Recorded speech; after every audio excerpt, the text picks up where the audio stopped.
On a flawless May morning outside Buckingham Palace, sky iron-pressed blue stone forecourt, gleaming, Lance Sergeant Edward Trent marched his metronomic 21 steps, every crease on his scarlet tunic, sharp enough to draw blood, every memory of Helmand Province locked behind an unreadable face.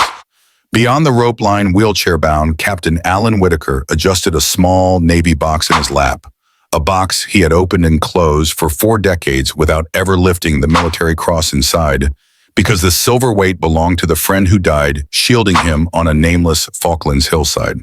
When the metal finally slipped from Whitaker's trembling grasp and clattered onto forbidden palace stones, 1,000 tourists inhaled as one paralysis spreading through the crowd like frost. Thank you for choosing my video among thousands of videos out there to watch. Helping me with a subscription of yours is very small, but very big and too valuable. Regulations demanded the guards stand motionless, living statues, but as the sun flashed off that fallen cross, Trent felt an older, deeper order stirring the unspoken law that soldiers never leave another soldier's soul lying in the dust. On a postcard-perfect May morning, Buckingham Palace looked less like a landmark and more like a stage set polished for a royal dream. The sky ironed to cobalt, the forecourt stones shining as though varnished, in a tide of tourists clustering behind the rope line with phones already trembling.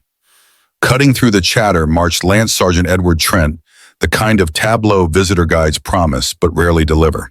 His scarlet tunic was pressed so sharply the creases threatened to draw blood, and the bearskin on his head made him a full foot taller than the crowd. Every 21 measured steps he turned, paused for 21 heartbeats, turned again, the rifle on his shoulder locked at an angle engineers could have drafted. Outsiders saw a living statue. Inside the immaculate uniform lived the memory of 2 tours in Helmand, where mortars had chased sleep and a sliver of shrapnel still nested in his thigh. Ceremonial duty was his self-prescribed antidote order after chaos, certainty after the terrible arithmetic of roadside bombs, and he treated its clockwork like oxygen. Yet vigilance never truly sleeps.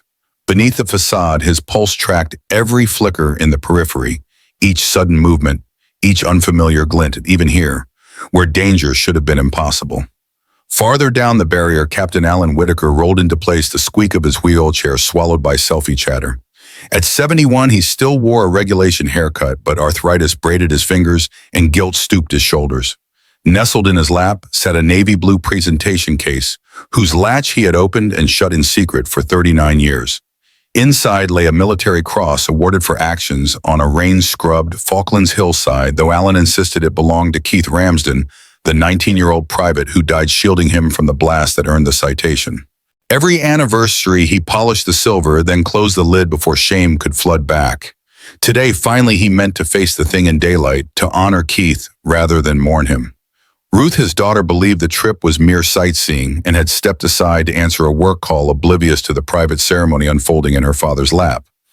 Alan flipped the box open, the ribbons purple and white luminous against worn velvet, and for a heartbeat, the metal seemed to hum with remembered gunfire. He lifted it, cold, heavier than memory, and conviction squared his spine. Then the arthritis betrayed him. The cross slipped, bounced off the armrest, and skittered across the forbidden stones, coming to rest 10 feet inside the ceremonial zone where no civilian foot should tread. Gasps rippled. Camera lenses swiveled. The object was unmistakably real, but the rules around it were ironclad. Alan stared, hollowed by a fresh public grief, as tourists hovered, unsure whether to intervene or keep filming.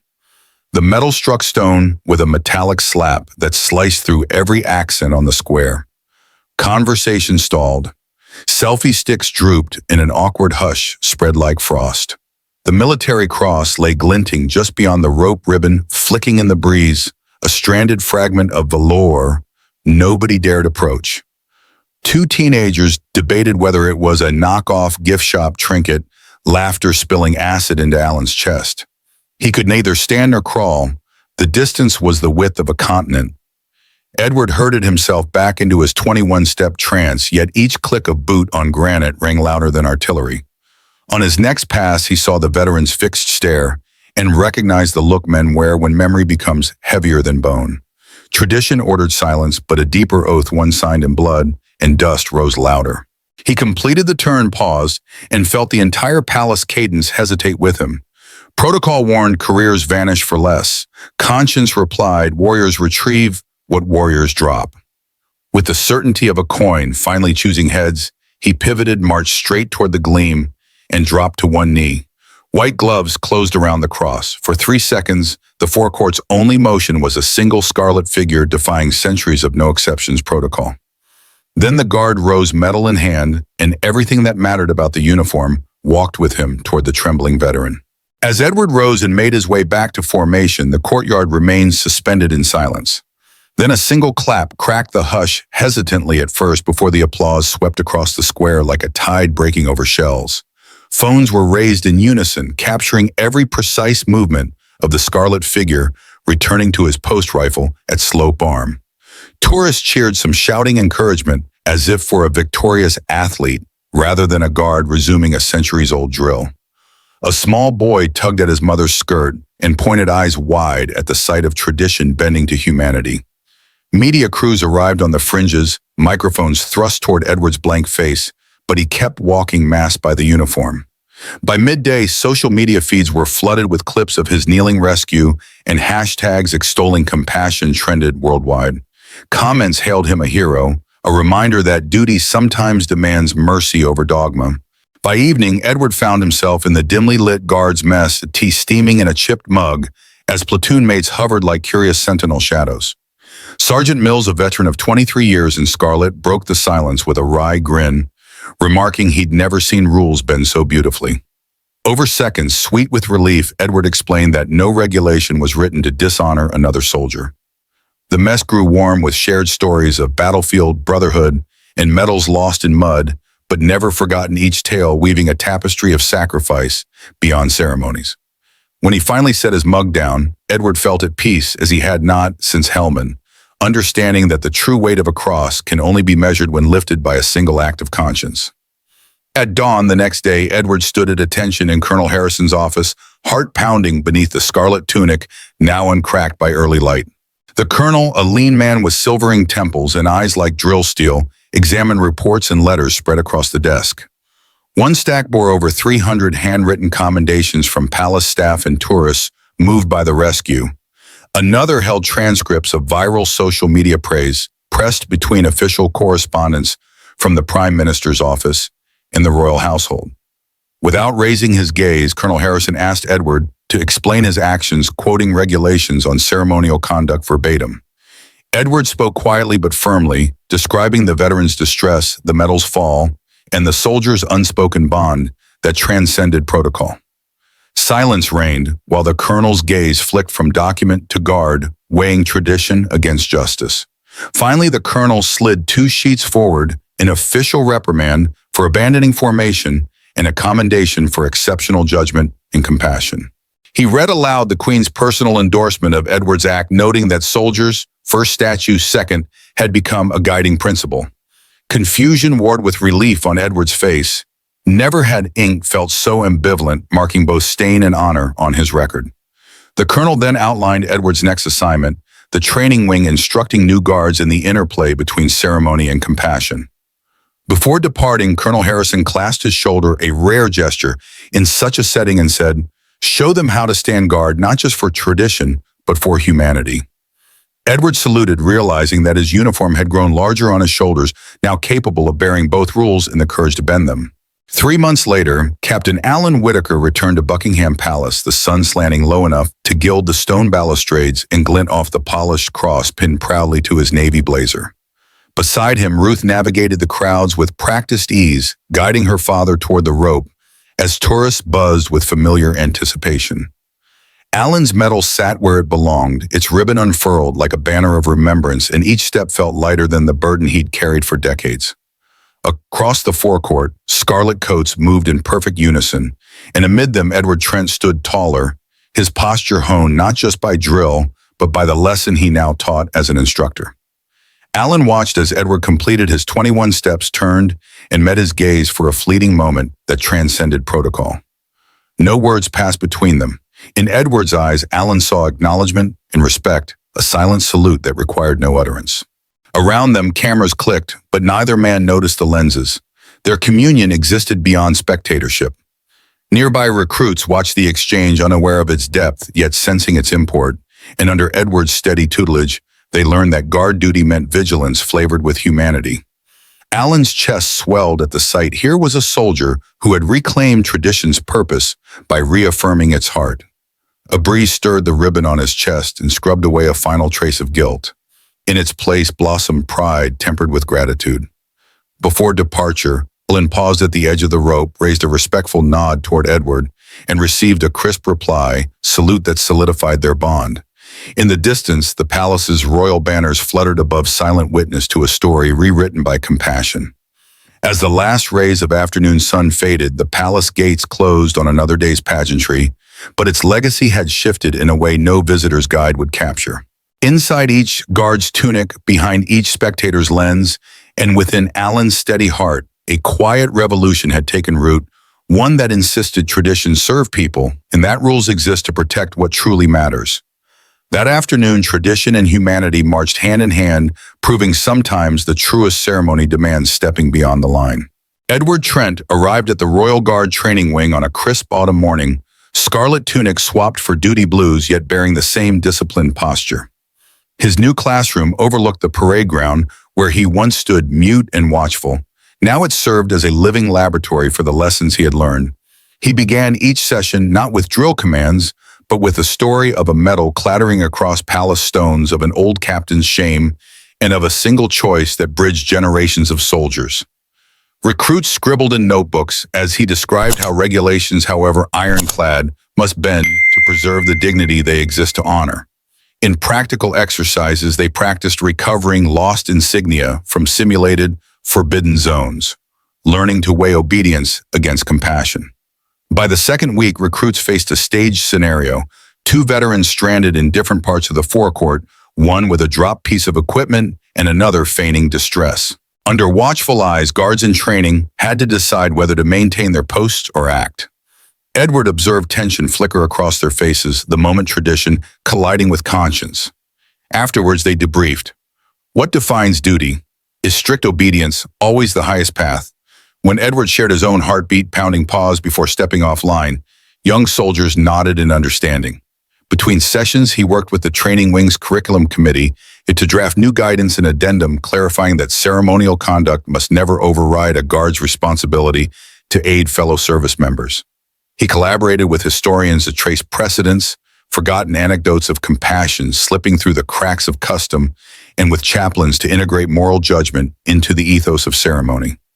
Each amendment carried his imprint, rules softened at the edges, space created for humanity amid stone-cold drills.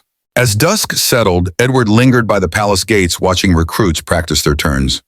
He felt a kinship with the old veteran whose dignity he had restored, and with every trainee who would now carry both rifle and conscience. Tradition, he realized, was not an unyielding wall, but a living framework meant to guide, not to cage, and to evolve under the steady impulse of compassion. Word of Edward's training reforms spread beyond palace walls. Documentary crews interviewed him in the guard mess, where he spoke plainly about the weight of medals and the imperative of service. Footage of Alan Whitaker reclaiming his military cross appeared alongside Edward's lecture clips, their voices interwoven into a narrative about empathy transcending protocol. Veteran organizations invited them to speak at Remembrance events. Former students described how the lesson had reshaped their view of honor. Alan, too, found new purpose. He joined a veteran support group and traveled across Britain sharing his story of loss and redemption. He spoke at Falklands commemorations and military academies, always touching the ribbon on his blazer with reverence. Each handshake from a young officer rekindled memories of Keith Ramsden and reinforced Alan's belief that his act of courage could inspire others to heal their own wounds. Meanwhile, the palace quietly adopted Edward's recommendations. New recruits received a compassion and ceremony module, and senior officers reviewed standard operating procedures to embed moral discretion alongside martial bearing. Guards at other royal residences began to reference Edward's case in their internal bulletins, and whispers of a formal humanitarian drill circulated in barracks from Windsor to Edinburgh. Their partnership endured. Edward and Alan reunited regularly at veterans' gatherings, their bond cemented by a shared cross of silver and a mutual respect that needed no ceremony. Together, they demonstrated that the true legacy of service lies not in rigid performance, but in the courage to act when tradition falters. Their story became a living testament to the idea that rules exist to serve people and that sometimes the bravest step is the one taken offline.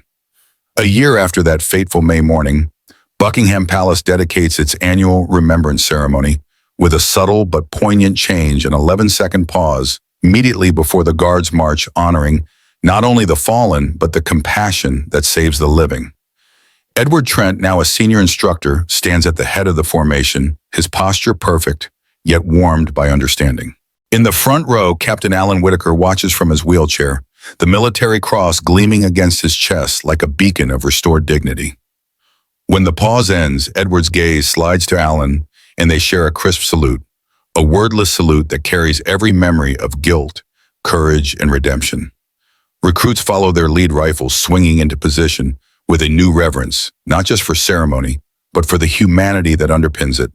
Cameras click, recording a moment that will join the palace archives and countless social feeds as proof that institutions too can learn and grow. Afterward, Edward and Alan meet by the palace fence.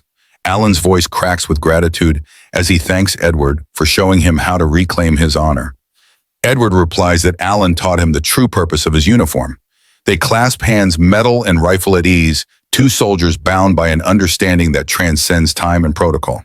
Behind them, the palace stones gleam once more, no longer cold and forbidding, but radiant with a legacy of compassion, woven into tradition itself.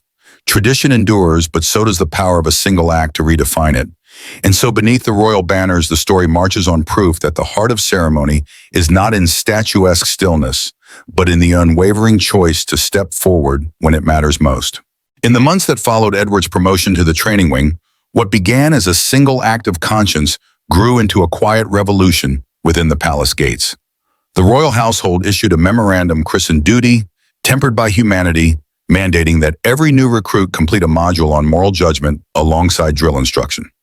Across the Commonwealth, regiments from Windsor to Ottawa and Canberra adapted the curriculum, integrating scenarios that challenged soldiers to choose between strict protocol and compassionate intervention.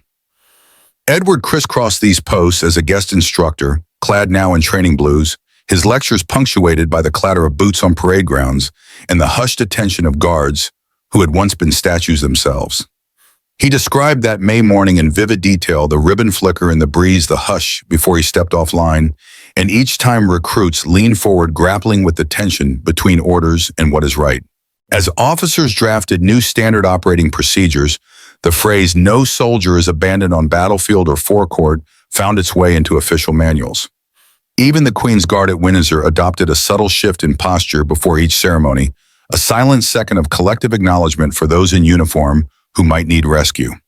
It was a small change to the eye, but a seismic one in ethos. Tradition would no longer demand blind stillness when a life or legacy was at stake. Meanwhile, Captain Alan Whitaker transformed from a solitary veteran carrying a secret coffin of guilt into a public advocate for remembrance and resilience. He co-authored a memoir titled Crossing the Stones, Weaving Memoir and History to honor Keith Ramsden and countless others whose valor went unheralded. Book tours took him from the Falklands Veterans Association in Stanley to solemn halls in London, in Belfast, always ending with a pilgrimage back to Buckingham Palace. Ruth, once on a work call at her father's side, now led his speaking engagements, fielding questions about sacrifice, survivor's guilt, and the burden of medals. Their relationship unspooled from daughter caregiver into collaborative stewardship of a shared legacy. Each appearance a chance to show how compassion could heal the wounds protocol never accounted for. In the palace's rose garden, Alan unveiled a bench inscribed "For those who carry memories too heavy to tell," dedicating it to comrades lost and found. On Remembrance Sundays, mothers and fathers brought their children to touch the cool metal of his pinned military cross, hearing his voice affirm that their own family stories of service, however small, mattered. Alan no longer needed to polish his medal in secret. Its luster now shone openly in the sun and in countless hearts. By the first anniversary of Edward's act, the story had rippled beyond military circles into schools of ethics, civic forums, and art exhibitions. A multimedia display titled Stones in Service toured museums from Edinburgh to Melbourne, juxtaposing video of the kneeling guard with veterans' letters and interactive installations where visitors recovered replica medals from simulated forecourts. At the United Nations Veterans Day Gala in New York, Edward delivered a keynote on protocol and purpose, challenging peacekeepers to balance discipline with compassion. Awards followed both civilian and military, though Edward demurred, insisting the real honor lay in teaching others to see beyond rigid lines. Back in London, the palace commissioned a modest plaque at the spot where the cross fell, a silver relief of a ribbon and stone beneath which was carved a single line from the Queen's commendation, "Soldiers first, statues second." Tourists still gather there, cameras raised, but now some pause to read, reflect, perhaps even imagine the choice they might make if the next medal that slipped belonged to someone they loved. And so the story marches on, etched not in cold decree, but in living proof that the heart of ceremony beats healthiest when compassion guides the step. Years after the plaque's unveiling, Edward Trent watched from the gallery as a pale young guard steadied himself before the forecourt's rope line. A tourist's camera had caught the medal incident decades earlier, and today the spirit of that moment lived on the heat of midday sun, glinted off the soldier's polished buttons, and the crisp scarlet tunic bore the new crest of duty, tempered by humanity. As the guard stepped off line to assist an elderly visitor whose bag had tumbled into the ceremonial zone, Edward felt a familiar swell of pride. This was the ripple effect of his choice to act. Across the empire, similar scenes had been reported at royal residences, guards retrieving lost wreaths for war widows, offering water to fainting spectators, pausing their drill to comfort grieving families. The training wing's syllabus now began each morning with an ethics in action discussion, and the phrase, "no soldier is abandoned," had woven itself into guardroom lore. Historians noted that what once had been an inflexible ritual had gently evolved into a dynamic tradition responsive to human need. For Edward, the greatest reward was witnessing recruits learn that true valor resides not only in the battlefield, but in everyday acts of compassion. When the young guard, a fresh-faced recruit with a determined jaw, returned the visitor's thanks with a crisp salute and resumed his march, Edward saw the lesson etched in his posture rules were guides, not shackles, and the uniform's highest honor lay not in flawless stillness, but in the conviction to bend its lines when it served a greater good. Meanwhile, Alan Whitaker, now in his late 70s, had become an icon in veteran circles worldwide. His memoir, Crossing the Stones, had sold tens of thousands of copies in multiple languages, inspiring soldiers and civilians alike to confront their own burdens of survivor's guilt. He founded the Ramsden Foundation, named for Keith, which provided grants for battlefield trauma counseling and arranged remembrance pilgrimages to sites of conflict. Each year on the medal's anniversary, Alan hosted a gathering at the forecourt bench. Families, young cadets, former guards, and tourists who had once wondered what that solitary cross represented. He'd tell them Keith's story, his own decades-long struggle, and how one soldier's mercy had rewoven the fabric of palace tradition. In return, guests left small tokens, letters, pebbles from distant fields, sprigs of heather, placing them at the bench's base as living reminders of sacrifice and solidarity. Ruth, now an accomplished historian, curated these offerings and organized the annual ceremony. Together, she and her father ensured the memory of Keith Ramsden and of Edward's pivotal choice remained vibrant and relevant. Alan's wheelchair was more a symbol now than a necessity. Each time he rolled onto the forecourt, the military cross gleamed in the sun and caught the eye of another generation, learning that courage can be as simple as stepping offline. Decades on Buckingham Palace still hosts the changing of the guard, but visitors now arrive with more than cameras. They come prepared to witness a living testament to compassion in uniform. Tour guides point not only to scarlet tunics and bearskins, but to the spot where the silver cross once lay, and to the modest plaque that recalls a single guard's choice. School children listen wide-eyed as guides recount how Edward Trent broke formation to rescue a veteran's honor, and how that moment reshaped centuries of ceremony. In the guardrooms behind the palace gates, new recruits recite both drill commands and the oath, "I will uphold tradition. I will protect dignity. I will never leave a fellow servant behind." From the front line at ceremonial posts to distant peacekeeping missions, the ethos born at Buckingham Palace has traveled farther than any regiment, proof that protocol and compassion are not adversaries, but allies in service to humanity. And so the story continues, carried in every measured step, every polished buckle, and every glance that asks, when rules fall short, will you step forward? The answer echoes in the click of boots on stone. Yes, because some rules are written not to bind us, but to remind us how to stand for one another. Thank you so much for watching till the end. Your support truly means the world to me. If this video brought you value or resonated with you in any way, feel free to leave a little comment or hit subscribe so we can keep sharing more moments together. See you in the next one.